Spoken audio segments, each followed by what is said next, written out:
Back to Sunny Live Show, and thank you so much, guys, for tuning in. Well, guys, I'm back again with Mzansi celebrities stories. Well, guys, sikhuluma ke ngendodakazi ke kababa ke uMshule uZuma uNxamalala ongu president weqembu ke iMK. Ngizokhumbula guys ukuthi indodakazi yakhe ke encane mangicabanga ngathi neminyaka u22 yahamba ke yayoshada ke nenkosi ke yaseSwatini. Kuripotheke iSwaziland News ithi ke King Mswati has allegedly sent the royal delegation to eNkandla KwaZulu-Natal ukuthi bomnegotiatela ukuthi unkosikazi wakhe omncane unkosikazi noMcebo Zuma oneminyaka ke u22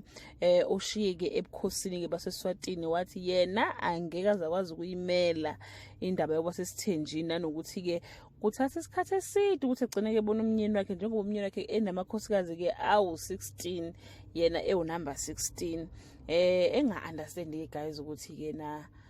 kanti yena akasazi nesithembu ngoba phela lapha ekhaya kubo ubaba wakhe naye wenaso ke isithembu noma ke unaso isithembu noma ngingazi ke manje ukuthi labanye amakhosikazi asasekhona ngoba sasiwabona kakhulu ngesikhathi ke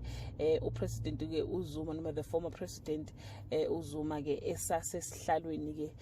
sokuba ke umongameli ukuthi wayengaboni nonkosazana ukuthi cha esithenjini phela akuhambi ngendlela ke othanda kanje wabe u16 nje kusho ukuthi ke umbona emva ka12 months ngoba mhlawumbe ehlala 2 days ngala yawo nje kuningi so ingane bakithi Twitter yona nkosami iyafa indlala yakho konke nje ukukhumbula umnyeni wayo akafiki sekuphela u2 months ingamboni angeke ikwazi ukuyimelana lento ayikabi nazo nezingane so yazi vele ithatha imithwalo yayo iyahamba yaya ke kubo le eNkandla manje ke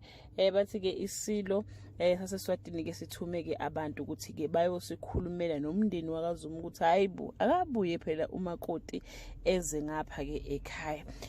Ngokweswaziland News ke guys bathi ke bazamile ukuthi ba contact ifamily ke yakaZuma kodwa ke azange ke babathole baphinde futhi bakhuluma ke no spokesperson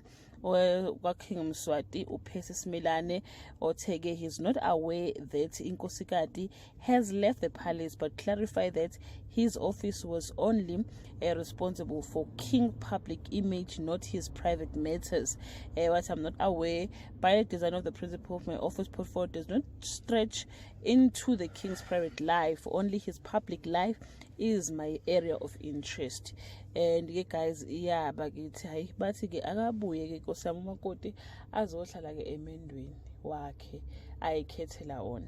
asazi ke bakithi noma ke nkosami isazophinda ibuyele khona yini ingane noma kufanele kubuyele inkomo back ilobolwe ngazo kodwa nje impela kusho ukuthi yayingabonanga kahle ngesikhathi eshada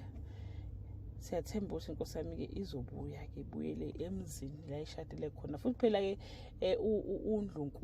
uNdlunkulu ngapela uganeke isilo. That brings us to the end of this video. Do leave your comment below and share your opinion. Bye. Come back to Sunny Live Show.